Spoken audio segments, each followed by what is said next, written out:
All right, we'll begin.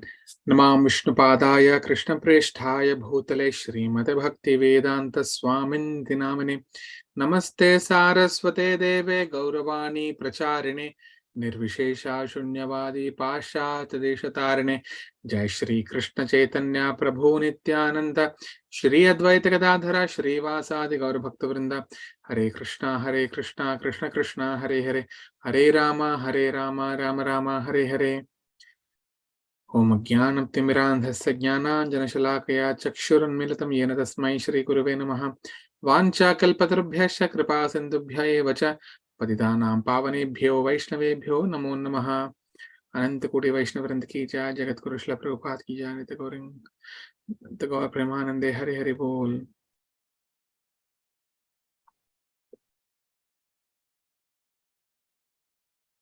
All right. So till yesterday, what we had discussed is Rama, Sita, Rama, Lakshmana. They embarked onto the chariot and they started, going out of the Ayodhya city, and all the citizens, many, in fact, Brahmanas and their wives were at home, children were at home, but all the Brahmanas, they all went, and in fact, many families of other Varnas, they all followed Rama, Sita, Rama, Lakshmana, along with their cattle, domestic, like the cows. So, and we saw they all reached by that night to the Tamasa, and they tried to convince Sita, Rama, Lakshmana, but Rama did not agree to it. And next morning, without their before even they woke up, Sita, Rama, Lakshmana, they quickly crossed the Tamasa river. They went little inside and asked Sumantra to go back, turn the go in the direction of Ayodhya, so that when they wake up, they will see that okay, the chariot has gone in the direction. They will go back to Ayodhya. So Sumantra did accordingly, and then he again returned to the place where he left Sita, Rama, Lakshmana, and then they continued their trip. Now here, these people, Ayodhya Vasis, citizens of Ayodhya, they woke up, they saw Rama, Sita, Rama, Lakshmana were not there. They went, they saw the tracks of the chariot. They thought they have gone, he has gone. So they follow, and finally again they miss the tracks. Then they all return, and after they return to Ayodhya city, all their family was rebuking them. Okay, just a moment.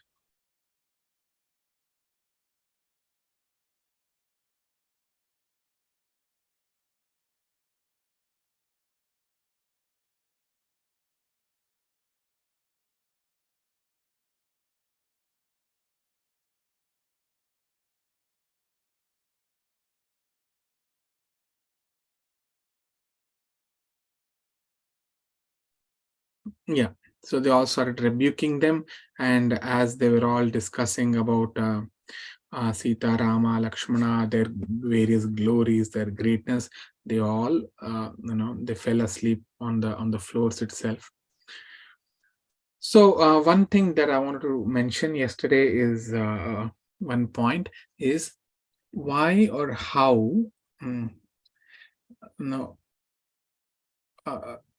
why did Bharata was supposed to get this kingdom? Okay, so Dasharatha Maharaj, when he had married so many 349 wives, so when he met, he went to Kekeya Desha, Kekeya kingdom, and he saw Kaikeyi there.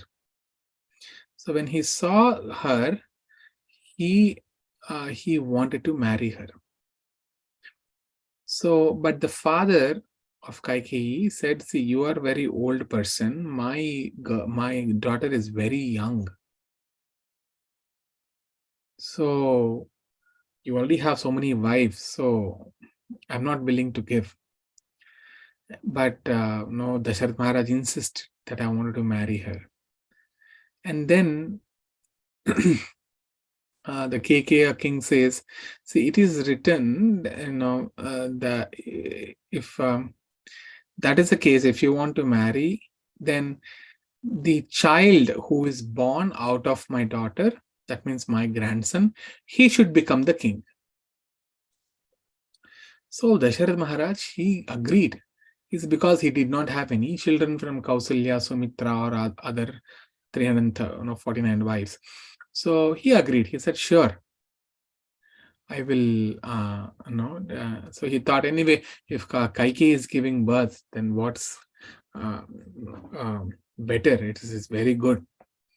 So he agreed to it. And he knows this promise that he has given to his father-in-law, that the kingdom should go to actually Bharata. Not only him, Vasishtha Muni he also knows. And even Janaka Maharaj knows. So that is why when he was planning for all this ceremony, he himself decided the time, place, everything.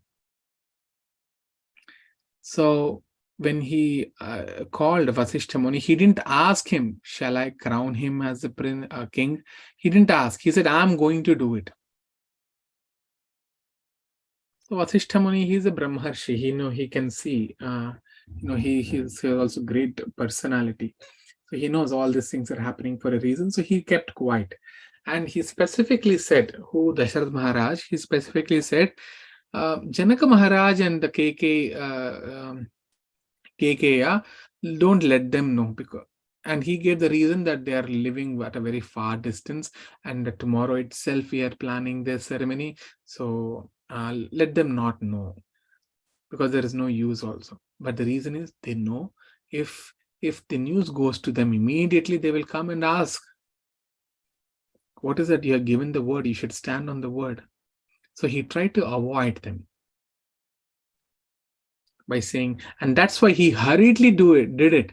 Just the previous evening, he announced it, that in next 12 hours his coronation will happen. But the Lord has different plan. Okay, all right. Now we shall continue from this place. So that day, again coming to the previous day, where Sumantra again he came back to the same spot, and Sita Rama Lakshmana, they boarded the chariot, and with great speed they traveled in the chariot. They covered a very long distance during the day and also during the night. And as the morning was approaching, they still continued traveling, going through various villages. And the men in the middle of the villages, they're all talking bad about Dasharatha Maharaja. Rajanam dhik Dasharatham kamasya vasham agatam. Ha nrishams adya kaikeyi papa anubandhini. Tikshna sambhinna maryada tikshne karmani vartate. Yaputram idrisham rajnah pravasayati dharmikam. Vanavase mahaprajnam sanukrosham atandritam. The people, the normal people in the villages, because this news spread immediately, and the people in the villages, they are talking Dhik Dasharatham. Dhik is like how we say chi, or they are like that. Dhik Dasharatham. Is there Dasharatha Maharaj is so lustful. Kamasya vasham. He became captured by lust. And without knowing anything, he fell into the clutches of Kaikeyi. And they are looking at Sita Rama Lakshmana. They're saying, Kaikeyi, the most cruel and sinful one, she's going to engage in this cruel game even more. And she's sending to exile the Prince Rama, who is so pious, who has great intellect, who is so compassionate. And they're saying, this hot-tempered Kaikeyi, she's behaving in such a rude manner. She's crossed all her limits. And whatever the Ayodhya Vasis were discussing, even these villages were discussing all this. They're saying, look at Sita, she's always accustomed to homely comforts. Now she has to experience all the hardships in the forest. What a surprise. Dasharath Maharaj doesn't look like he has any love for his son. And now he wants to abandon Rama, who is so close to the entire city, all the citizens of this kingdom, and who is even faultless. So Sita, Rama, Lakshmana, they're all hearing all these things. But he didn't stop and started putting an argument. How dare you talk about my father like that? He continued his journey. So they crossed the auspicious river Vedashruti. Then they traveled for pretty long. They crossed Gomati River, and that Gomati River was having very beautiful waters. Its banks were adorned with varieties of cows.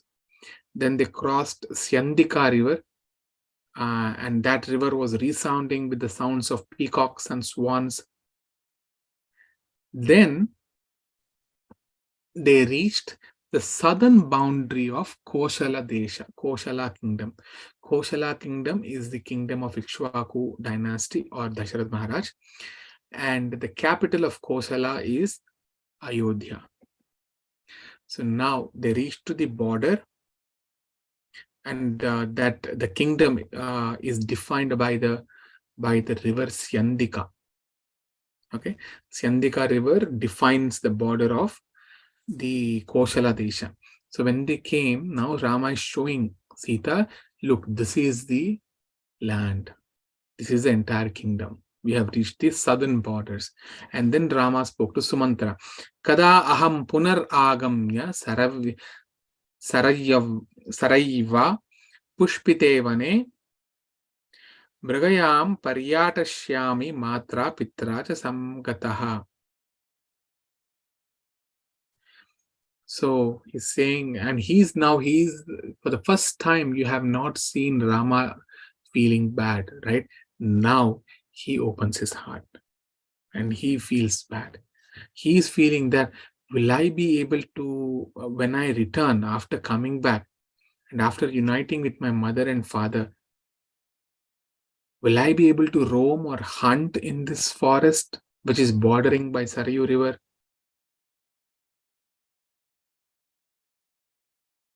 And Paryatashyami Matra Pitra. Will I be able to roam around? So Rama, he stopped, and then standing with his face towards Ayodhya, he paid obeisances to the deity personified of the Ayodhya. So for every city or for every kingdom, there is a personified deity. You will see that even when Lanka also has the deity personified of that city. Every village, every town, every city has that. A country has it. Okay, so they are at a higher level than us, and that's why in India, if you see, there'll be any small temple, either of a temple of a Durga Devi or some mother, they will say, and they say that this deity is the ruler of this town. So Rama pays obeisances to the Ayodhya personified, the deity personified of Ayodhya. Apriche tvam puri shresthe kakutstha paripalite daivatani chayani tvam palayantya vasanticha. My dear Ayodhya, in the past, many kings from Kakutstha dynasty ruled you. Kakutstha is one of the forefathers of Rama. Like Ikshvaku, it started with Ikshvaku. So Kakutstha, Ambarisha, Sagara, they're all past kings. So Rama is saying, bound by the righteous principles, by dharma, I'm leaving this great kingdom. I'm going into forest for 14 years. Please bless me that I'll return safely, and being relieved from the exile, I may unite with my mother and father. And at that time, I shall see you again. So please bless me that I return safely. As Rama was paying respects like this to Ayodhya personified deity, all the people in the nearby village, they gathered around him. They saw Rama was shedding tears and they became very compassionate towards him. And they said, Rama, now, then Rama said, you all have shown your mercy and compassion towards me. Now all of you return and do your respective duties. So all of them paid obeisances to Rama, and they circumambulated around Rama in clockwise. Pradakshina, they did it. And they all stood motionless there. Valmiki Maharshi says they were motionless, just as if they were rooted in that place. They were not even able to move. And they were all lamenting. So at that time, then Rama, he asked Sumantra to start. Then then the chariot, then it started, and it passed beyond their sight. They could not see. Okay. Then, so after crossing the Koshala kingdom, they reached to the banks of the Ganga. Now Valmiki Maharshi describes the beauty of Ganga river and its surroundings. Ganga, so it says Ganga was flowing with various, with the very clear waters, and around Ganga there are many ashramas, hermitages of great sages, and the banks of the river they have small pools, and those ponds, they were overflowing with water. And all these banks, they are frequently visited by celestial beings, damsels, demigods, Gandharvas, Kinnaras, Nagas. These are different species of celestial damsels. And the river was very resonant by swans and cranes and other bites like Chakravaka. And he says at some places the river is very deep and some places it's very shallow. And at some places the river was adorned with the trees which are there on the banks. They are encircling the river like a garland. And some places of the river, there are thick clusters of lotuses were there. Lotuses, the water lilies, and other aromatic and colorful flowers. And it's mentioned that the river also had dolphins, crocodiles, and snakes. So Sita, Rama, Lakshmana with Sumantra, they reached these beautiful banks of Ganga, and by this time it was evening. And that area is called Shringaberapuram. Okay, Shringaberapuram. Even today it is there. That town is called Shringor. No, Singraur. It's called Singraur. It is near Prayagraj or Allahabad. So they reached that Shringaberapuram. And then Rama said, Avidurat ayam nadya bahupushpa pravalavan sumahan ingudi vriksho vasamaha atra eva saradhe. So he says, not far from the river, I could see there's a very sacred fig tree. Ingudi vriksham. Ingudi is a fig tree. Is considered to the most sacred tree, the fig tree. And that fig tree looks like it has many flowers and shoots. So we shall stay here itself. So all of them, the four of them, they went to that tree. Meanwhile, there was a king. His name was Guha. He was Rama's friend. And such a close friend that for Rama was dear to him more than his own life. But that story is not there in Ramayana, how they became friends. Maybe if someone maybe in the upper planetary systems, all that is there, that part. But in the Valmiki Ramayana, which is given for the earthly beings, this information is not how they became friends. It's not there.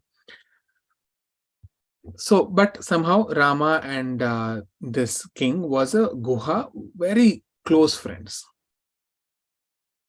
And he was a Nishada by birth. And he is ruler of all the Nishadas. That means the forest dwellers. So Guha, he knew it that Rama has arrived in his area and he's the king of the forest people. So he immediately came to that place. And he didn't just come alone. He was escorted by all elderly ministers and relatives. So seeing that Guha was coming, Rama and Lakshmana, they went forward to meet Guha. So then Guha, he embraced Rama and he felt very disturbed. And he said, Rama, this city too is as much as Ayodhya for you. Okay.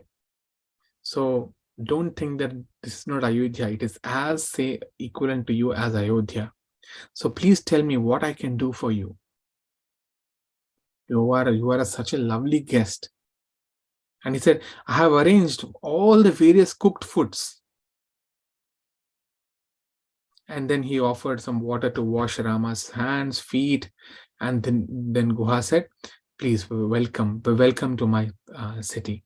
And all this land is yours. We are your servants. You are the Lord. So you rule over this kingdom. You don't have to go anywhere. You just stay with us and you rule this kingdom. You're still living in the forest only, but you rule us. And Rama, I brought various kinds of dishes, drinks, the syrups, and very excellent beds for you to sleep on. And I also brought food for your horses also. See, this for devotees, they just don't serve the Lord. They are very anxious to serve those devotees who serve the Lord also. There's a prominent example of, in Sri Sampradaya, Ramanujacharya had a disciple. His name is Varadachari. And he had a wife. Her name was Lakshmi.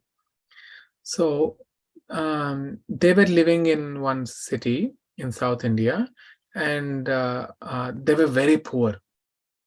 So this Varadachari, he would go back to door, beg some food, or I'm not exactly sure what was in which Varna was he belonged to, but the story is he was very poor. His family was very poor and was a great devotee, and is initiated by Ramanujacharya. So one day, what happened is Ramanujacharya, as he is a sannyasi, he travels from place to place and he preaches. So they were going from Srirangam to Tirupati, and on the way, I think they crossed the city where Varadachari and Lakshmi were living. So before even going to that city, Ramanujacharya sent two of his disciples. You go to that city. And there was another couple. They were also initiated disciples of Ramanujacharya, and he was very rich. So the Ramanujacharya told them, you go to them, you go to their house and tell them that we will be coming, and make all the arrangements. So the disciples went to that city, met the rich disciple, and when he told them that Ramanujacharya is coming, immediately that businessman became very happy, and because it was a big group, he did not have everything ready, so he immediately started arranging all the things, and he totally neglected serving these two disciples. And no, then those two disciples came back to Ramanacharya, and at that time, by the time like they reached the outskirts of the city, then Ramanacharya said, "Okay, what happened?" I said, "Yes, Maharaj, they are. Yes, Guru Maharaj, they are arranging everything." First question Ramanacharya asked is, "How did he treat you?" Then they couldn't answer anything. They didn't want to talk any negative. Again, he insisted, "Tell me everything. What happened there?" Then they told that we went there. We told him that you were coming. He became very excited. Immediately he called for all of his servants and assistants and managers and asked them to prepare a nice feast, nice hospitality for you, all those.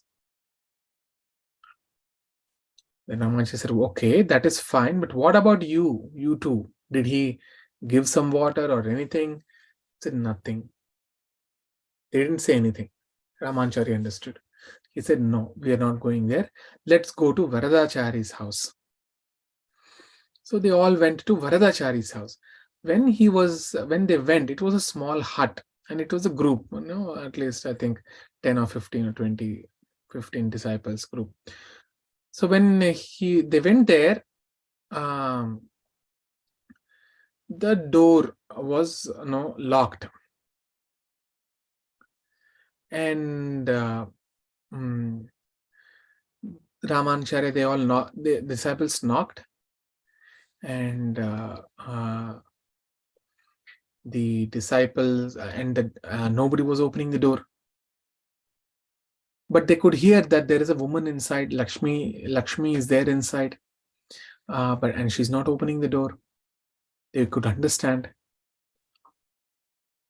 and she's not coming out and to welcome them, although Ramanacharya has come there. At that time, Varadachari was not at home. He went out. He was out to do some work and get some money for home. So Lakshmi was there. They all understood. She slightly opened the door, not completely, very little, 1 inch gap. That's all. But she couldn't open the door completely. Ramanujacharya understood.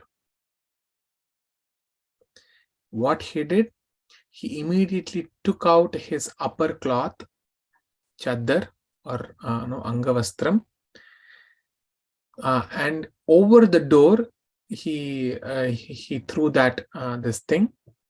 Then the doors closed.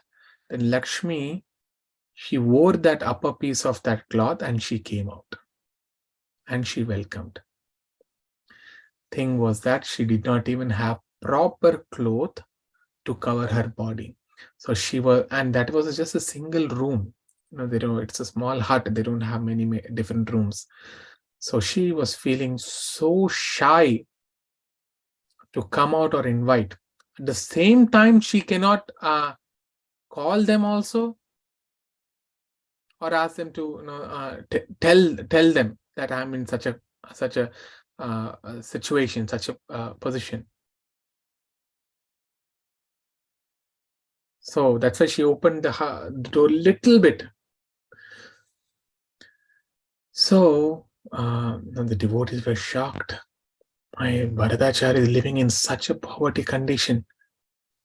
Now, now she invites all of them. They all came inside. She gave them water and all that. Now she had to make prasadam.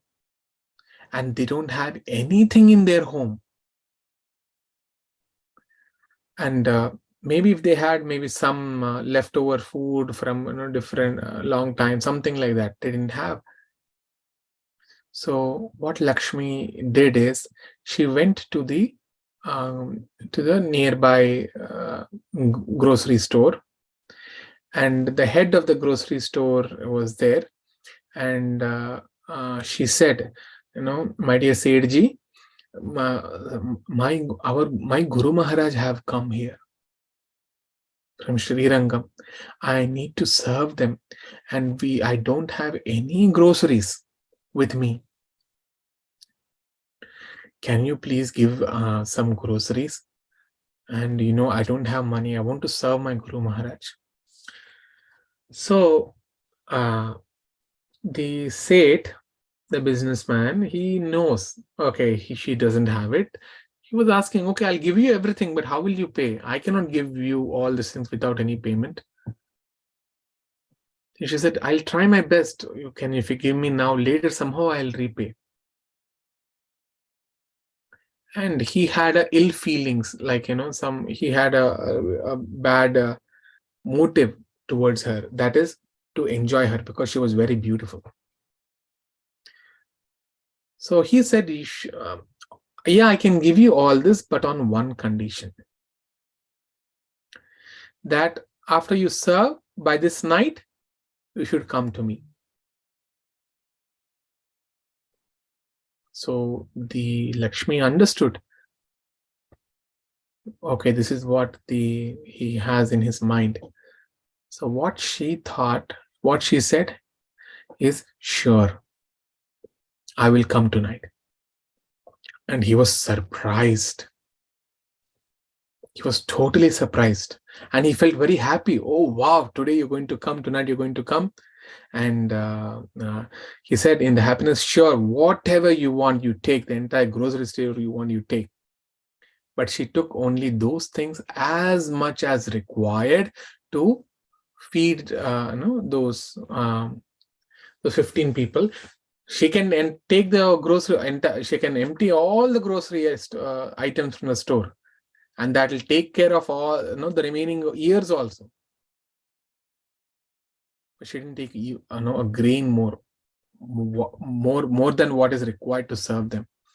So she took all those groceries, and the Sethji, he arranged for servants because she cannot carry all those. So he arranged for some servants and sent along with her to her house.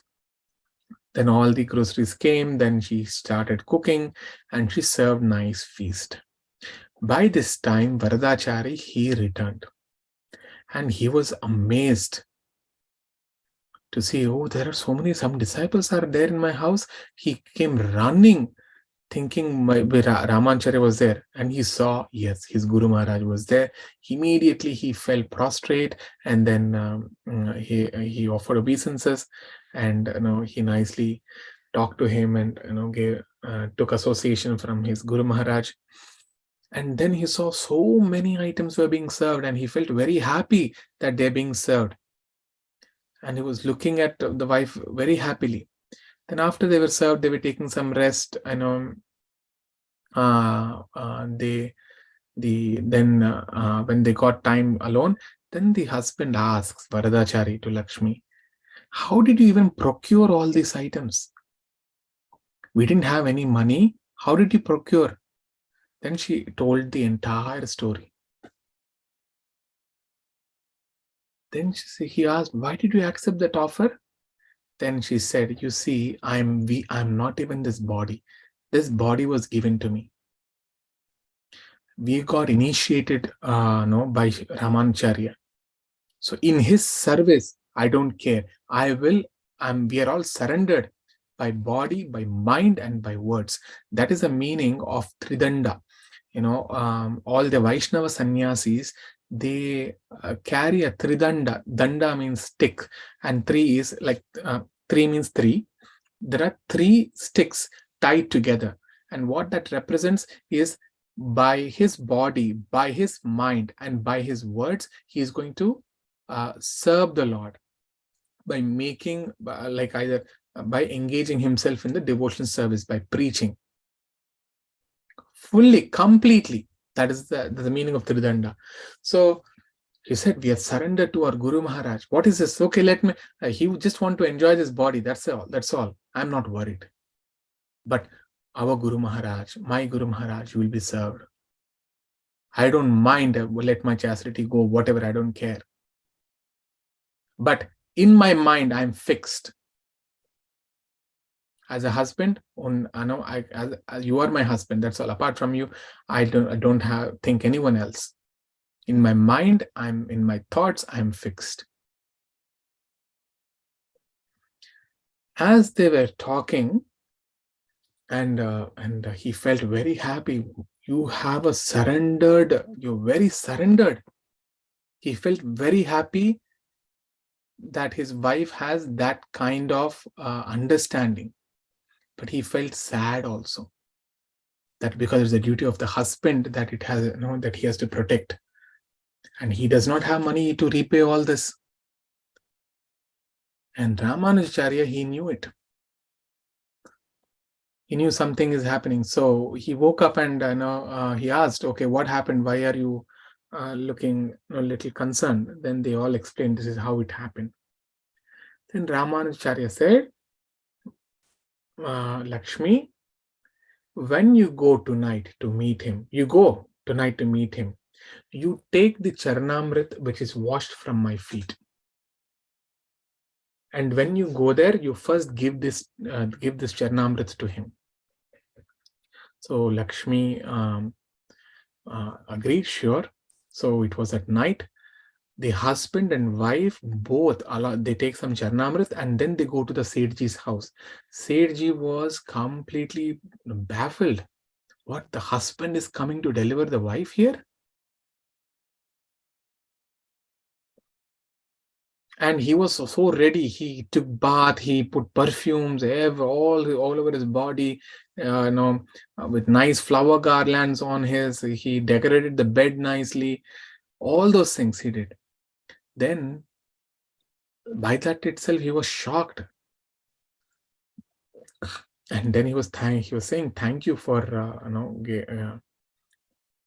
giving those groceries. And then he said, see, this is the Charnamrit of our Guru Maharaj.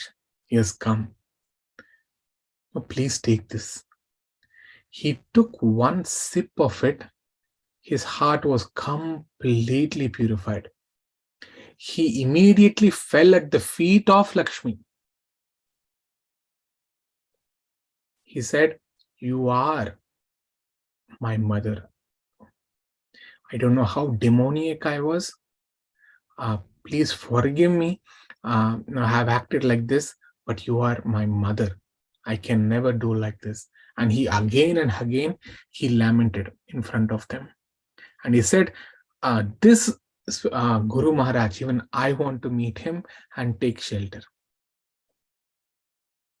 So the Sethji here, then both the husband and wife, they felt very happy, and they brought that Sethji to the to Ramanujacharya, and he fell at his feet again, and Ramanujacharya also accepted him, and that's how that pastime took place. And from then on, anything that the Varadachari or Lakshmi they wanted throughout their life, Sethji gave it without any cost. So the pastime why I told this was that it's very important, not serving the Lord or serving the Acharya, no, even serving the servants of the servants of the servants of the Supreme Lord is also of the great service. So that's why Guha, he thought of all those things. He brought even grass, the food for the horses also. Okay, now Rama, he very affectionately, he speaks to Guha. And Rama says, I'm very much honored by your hospitality and your affection. And we are all very pleased by you. I'm very thankful to the Supreme Lord that I'm able to see you in good health and with your relatives. And then they have some few conversation. Is everything fine in the kingdom? Are all the allies good and this treasure is nicely maintained? And he said, yes, I know all your affection and love towards me, but right now I'm not in a position to accept it. I'm in the vrata, I'm in the vow to be an ascetic, to be like a sage. And I'm wearing the bark, the robes of bark and deer skin. So I'm determined to live in this forest by eating roots and fruits only. So many bogus translators, they say that again Rama had taken such and such meat. No. Here Rama is telling to Guha. Just give me one moment.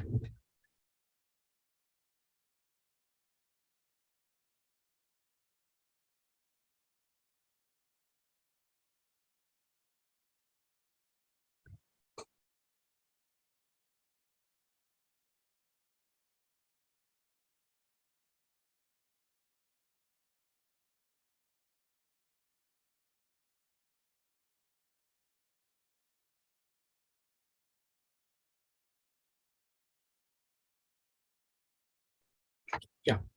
So Rama is telling to Guha that I will live just like a sage, eating only roots and fruits or whatever is available in whatever the sages take. So I don't desire anything but a little fodder or grass for the horses, because they have been running continuously yesterday and today. So by providing this much, I will be very satisfied. And he says that these horses are not normal horses. They were cherished by our King Dasharatha. Dasharatha Maharaj, he sent the best of the best chariot with the best of the best horses. So he says, these are very dear to my father. So you nicely honor these horses, nicely take care of them properly. So you see how much love and affection the Lord shows even to all the living entities. So Rama is thinking about them. So then Guha, he immediately commanded his men to supply all the abundant water and the forage for the horses, and everything was promptly arranged for the horses. So after worshipping in the evening, after their evening sadhana, then Rama, he only consumed water, which was brought by, that Lakshmana brought some water from the Ganges. He only accepted that.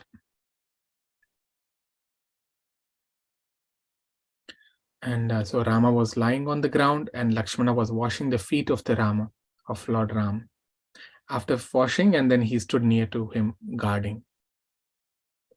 So now Guha and Lakshmana, they arranged for the beds.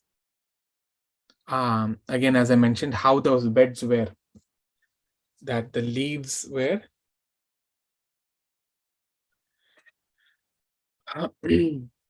um, the leaves ends were turned down and it was stitched so that only the middle soft portion of the leaves was touching the Lord Rama's body.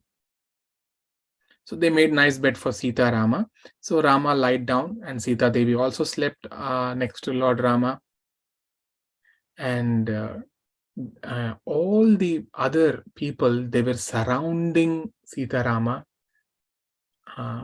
as they were sleeping. So Valmiki Maharshi mentions just how mother and father sleep when all their children are surrounded. Like that, when Sita Rama, they were sleeping, and all the other children, other people were like the children, they were guarding. So in the other versions of Ramayana, little some more pastimes are there, like they give a wonderful description. They say that Sita Ram were sleeping in the middle. Around them, Lakshmana is circumambulating, guarding the entire night. And as he was doing it, Guha came to Lakshmana and said, Lakshmana, I made a comfortable bed for you also. So you also please relax and take rest. You please sleep. Lakshmana denied. He continued doing the pradakshina to Sita Ram in the spirit of guarding them. And then he says, see, Lakshmana, we are all habituated to hardships. But as a prince, you are all, most of the time you will be in the comforts. So we will be awake. The entire Shringaperapura, we will be awake and this night, and we will guard, we will protect Rama. because there is no one else dearer to me than Rama in this world. I swear. So along with me, all my men, they will protect Rama. They'll protect both Sita and Rama every way possible with our bows, constantly with our bows and arrows. We will, with our weapons, we will constantly protect. There's nothing to be afraid of, no fear. And this forest, I know this forest properly. Nothing is unknown to me in this forest to me, because I wander continuously. I wander all around, so I know where the dangers are. So even if there is a vast army, we can withstand. Like if there is a army of Chaturanga Bala. Chaturanga Bala is comprising of 4 parts of armies, like the elephants, warriors, chariot warriors, cavalry, and infantry. That's even if a Chaturanga Bala army comes, we can withstand. So you go and nicely sleep, Lakshmana. But Lakshmana, he denied. He is not answering. He's just going round and round. Now Guha is getting doubt. Why Lakshmana is not sleeping? And he is thinking, see, out of sheer love and affection, sometimes even for in family, when children go, may not be here in the US, every time a small child goes out, we have to pick up, we have to drop, we have to pick up. And in other countries where this rule is not there, normally at a very early age itself, the children goes out to play alone and then comes back also. So if the child, even for some time, if he gets delayed, then there is the parents would get anxiety. They say, is everything fine? Something is happening. So that comes out of sheer love. So like that Guha, he's thinking that why Lakshmana is not sleeping? Is he going? He's going round and round, around Sita Rama. Is he going to kill him?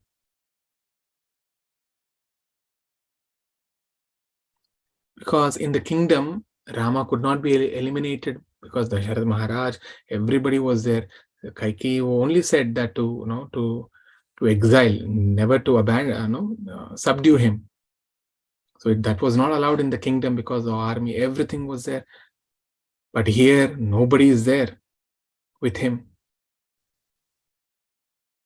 So he became afraid. Maybe Lakshmana couldn't, both Lakshmana and Shatrughna, they are very dear to Bharata Maharaj, and they wanted to eliminate Rama. Like how Kaikeyi was telling that Lakshmana and Shatrughna, they are very close to Rama and they want to eliminate Bharata. Like now Guha is opposite. He's thinking the opposite. He's saying maybe Lakshmana wanted is one with Shatrughna and Bharata, and he wants to subdue Rama. And when he sees that there is an opportunity, when we're all asleep, nobody is there, he might silently finish the work. So what he did is, Guha very carefully, just behind Lakshmana, he's going behind Lakshmana. He started following Lakshmana. Because the moment if there is a sign that is going to harm Rama, Guha is going to protect. Guha will immediately capture him and subdue him. So now these two people are circumambulating around Sita Rama. The entire tribal community thought, just like Guha, what are these two? Why are they doing like this? Are they trying to harm Sita Rama? So the entire community, they are also started circumambulating around Sita Rama all night.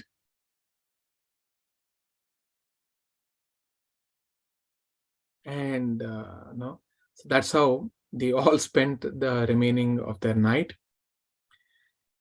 And because why the other community is working, in case these two people attack, then the whole tribal community will attack Guha and Lakshmana. That is what their thought. Look at their love towards Rama. So Guha keeps requesting Lakshmana, go and sleep, but he does not. So now Lakshmana explains, Guha, you are sinless. So being protected by you, all of us are fearless in this land.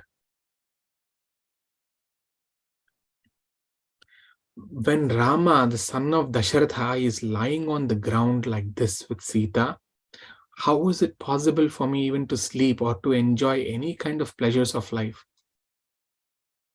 This Rama, he cannot be even vanquished in any war uh, uh, or a combat, even by great demigods and demons. All the demigods and all the demons, if they all combined, if they come and attack Rama, Rama can easily win that war. He can subdue them. Such a great Rama, he is now been subdued by Kaikeyi. And you see how he's sleeping just on a grass bed along with Sita.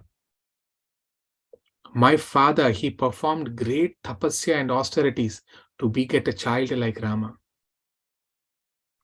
And now that Rama has been exiled, I don't think the king will live long. And I do not even expect Kausalya also. Kausalya, Dasharatha Maharaj, my mother, and all of them to remain alive for this night. Maybe my mother might live because she has another son, Shatrughna, so she might even stay alive. But it will be very painful for Kausalya, who has given birth to such a son. And he is saying after the death of the king, maybe Kausalya also will die. And my mother will, after that, my mother will die. And Lakshmana is saying, those are the fortunate people who will perform the funeral rites to our father. Because I don't think Dasharatha Maharaj will remain alive. And he's saying, after returning, can we see our father? Can we safely return to Ayodhya after completion of this 14 years? So like this, he was sharing his sorrows.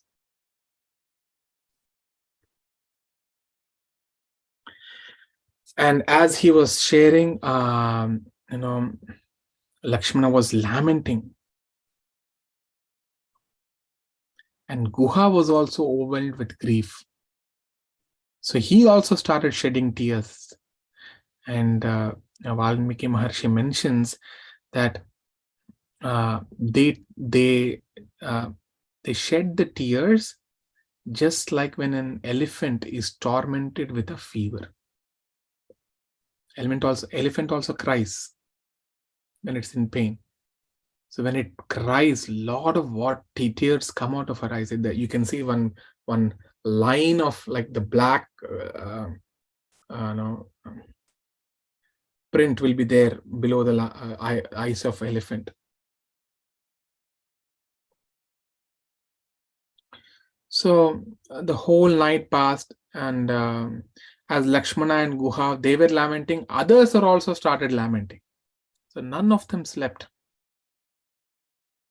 So in the morning, Rama, he woke up and told to Lakshmana, see, I think this is our sunrise, so let us cross this Ganga river. So Lakshmana, he called for Guha, and he told the instructions of Rama. Immediately, Guha, he commanded that let a very nice, beautiful boat be constructed, solidly constructed immediately. So they constructed a very charming boat with a steerman, and with that boatman. Then the boat was brought there to the banks of the Ganga. And So at this time, Sumantra, Sumantra was in front of Rama. So Rama, he touched Sumantra with his right hand, auspicious right hand, and said, Sumantra, now you return quickly to king's presence. But you go back to Ayodhya. And you be very attentive in serving him. Okay? You go now. That is your service to me. And now, whatever your service to me is, that is completed. So you have to go.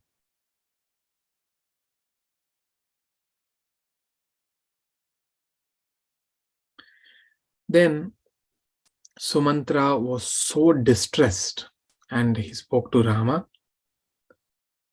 Rama, no one should ever suffer such a fate as yours. You shouldn't be living like an ordinary human being. Na manye brahmacharye asti swadhite va phala udayaha mardava arjavayoho va apitvam ched vyasanam agatam.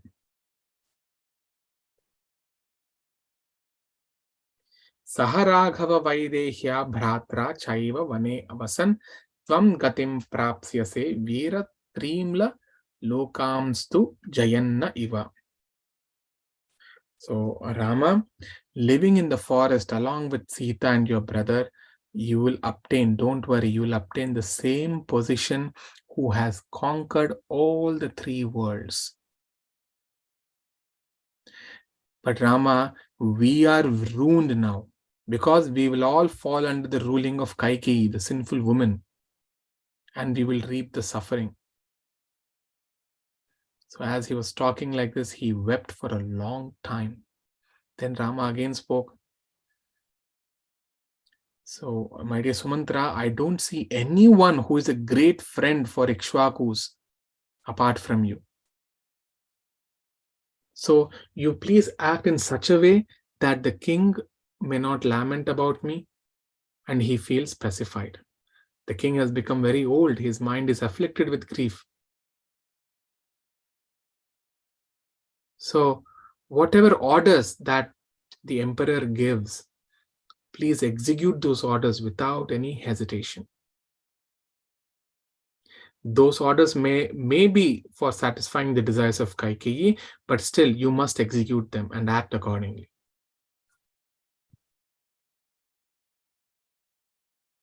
So you now, as you go, you tell the words to my father on my behalf, that neither I nor Lakshmana nor Sita are grieving for having to move from Ayodhya, or we are not feeling bad at all that we have to dwell in the forest.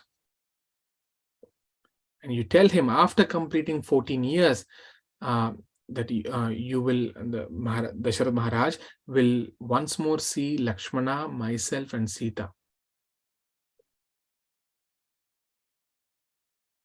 And Sumantra, this is what you should say to the king, my mother and all other queens, and also Kaikeyi. Tell Kausalya again and again that I am keeping in good health. And then offer my regards and obeisances at her feet on behalf of Sita, myself and Lakshmana. Bhrooyaha chahi maharajam bharatam kshipram anaya agataha cha api bharataha sthapyo nripam mate pade. So again, he pays obeisances to the emperor, to Kausalya Devi, to his mother, stepmothers. And then Rama orders, after that, after you convey our regards, you please immediately bring Bharata very quickly and install him as the king, as desired by my father. So once you install him as the heir to the throne, the agony or grief caused because of all this turmoil will reduce. Then you tell these words to Bharata, that on my behalf, you tell to Bharata that treat all your mothers without any distinction. Respect all of them just as you have respected and behaved towards the king and your mother. As much as affection you have to your mother Kaikeyi, please show the same kind of affection to Sumitra and also my mother Kausalya. You have to accept the kingdom with an intent. With what intent? To please our father. Only then you can be happy in this life and in the next. So you please say this to Bharata. So, but Sumantra, after hearing all these words, he became even more sorrowful and unhappy.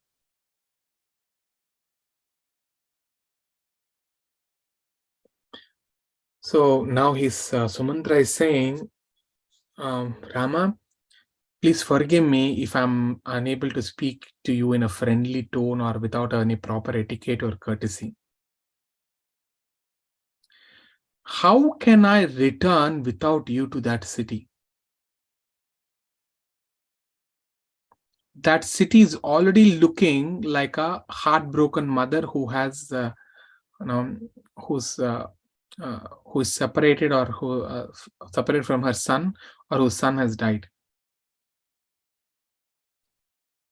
On that day, when like 2 days ago, when people saw my chariot with all of us, at that time also the people were lamenting so much. Now if they see the chariot without you, the city of Ayodhya will be broken into pieces. I'm sure no one would be even consuming any kind of food till now. And their pain will increase thousandfold when they see me with an empty chariot. When I see your mother, how can I say I left you all in the dangerous forest? Shall I say to her that I left you in a Kausa? And he says, can I tell them that I left you in Kausalya Devi's maternal house?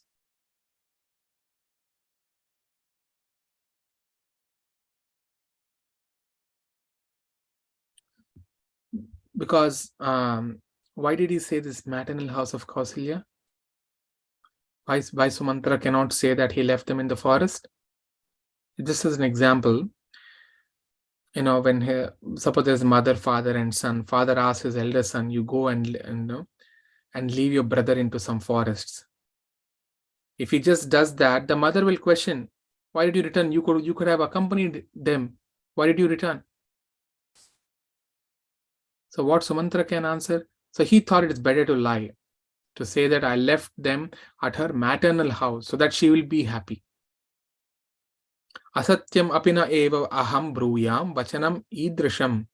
Katham apriyam eva aham bruyam satyam idam vachaha. But Rama, I don't think so. I can say such lies. How can I tell that I abandoned your son in the forest? Which is true, but it's a harsh reality. Look at these horses. They are so attached to you that if I try to go back without taking you, they are not ready to even ride me back. So how will I go back to Ayodhya?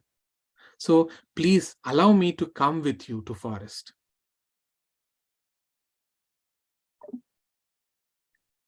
I'm begging you. With my chariot, I can even enter the fire here. He's demanding, because sometimes there will be forest fires, and anyone who got stuck there, the person has to die, because there's no way he can escape from a forest fire. So here he's saying that even if such a condition comes, what will I do? With my chariot, I'll ride through the fire. And then he said, with the help of chariot, I'll drive away all the ferocious animals in the forest. And because it's going to create all obstacles to your austerities as a sage, so I'll chase them away. Because why is this required? Kaikeyi said, no, you should live like a sage. So if Rama is engrossed in doing austerities, then he might be attacked with many animals. So Sumantra is going to come and protect. So Rama, by doing your personal service, I'll be very happy. It will give me great pleasure and happiness.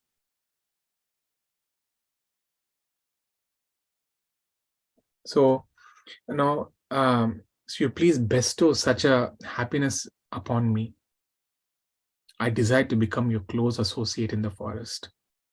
Ime chapi hayavira yadite vanavasinaha paricharyam karishyanti papsyanti paramam gatim. Rama, if these horses, if they can render service to you, they will also attain supreme abode. So Sumantra is declaring here, he knows who is Ramachandra. He's saying, anyone who is serving Lord Ramachandra, one can go back home, back to Godhead, Vaikunta, which is a supreme destination. Tava Shishruna Murdhna Karishyami Vane Vasan Ayodhyam Devalokam Va Savartha Prajahamya Aham. My dear Lord Ramachandra, I want your service. I'll always bend my head low and faithfully I will serve you in the forest. I'm ready to sacrifice anything for it, whether it is Ayodhya or even if it is a heavenly planets. See, look at who is talking. Sumantra is the prime minister of the Koshala kingdom. And he took the job of a chariot driver. And now he's saying, I'll faithfully stand by you as a menial servant. Said, and then he continues, just like how sinful person, they cannot enter Amaravati. Amaravati is the capital city of heaven, Svargalok. A sinful person cannot enter Amaravati. Similarly, I cannot enter Ayodhya without you. So my desire is that after your exile period is completed, I will take you back to the city of Ayodhya in the same chariot. And if I live, this 14 years will not be long duration. It'll quickly go. It'll slip away very quickly. If you're not there, the same period will look like thousands of years. So Rama, please don't abandon me and go away. Allow me to serve you. So Sumantra, he begged in so many ways. Now Rama is saying, my dear Sumantra, you are very dear to my father. I know you have first class devotion to me. But there is a reason why you need to go to Ayodhya. By going back, you will do much help to me than if you stay here. When you return to Ayodhya, my stepmother, my younger mother, Kaikeyi, she will get the proof and confidence that Rama has gone to the forest, and she will be very happy. And once she is completely convinced and satisfied that I have gone to the forest, then she will leave her strong suspicion and doubts that the king is untruthful or he is giving a false boons. So this is my first priority, that my stepmother Kaikeyi should get the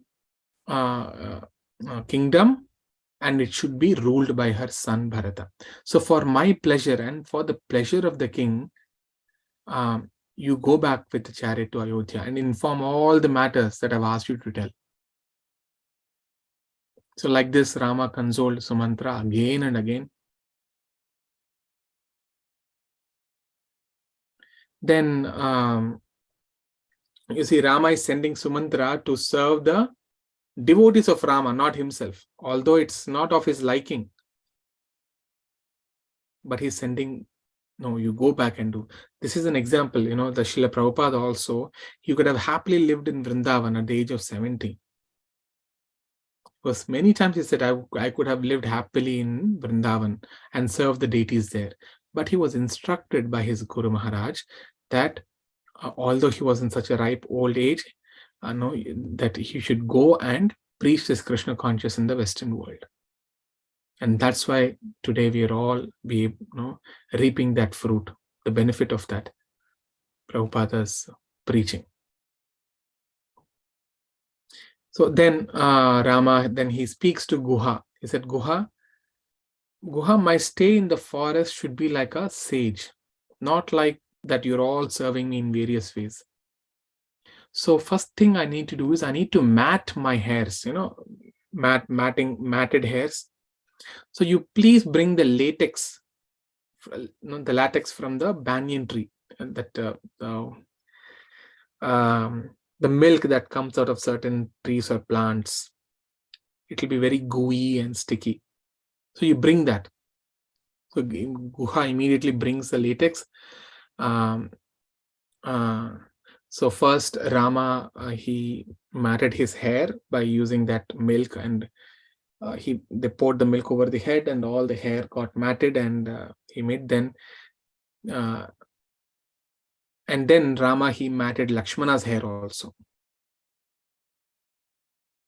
So now with the matted locks of the hair and with the dresses of like the tree bark and the deer skin, both Rama and Lakshmana along with Sita, they looked effulgent. They looked very bright, like two great sages, like Naranarayan, like that they thought. So now they all proceeded towards the boat, and then he instructed Guha to take care of his duties properly.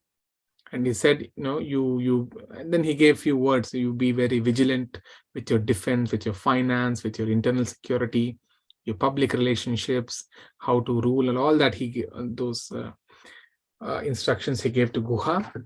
Then Rama, he bade farewell to Guha, and he departed quickly from that place.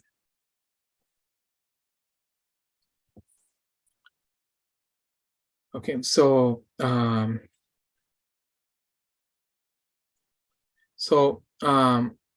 now they now step into the boat, and then we will continue in the next maybe day after tomorrow on what happens from after they left the Sringaberapura.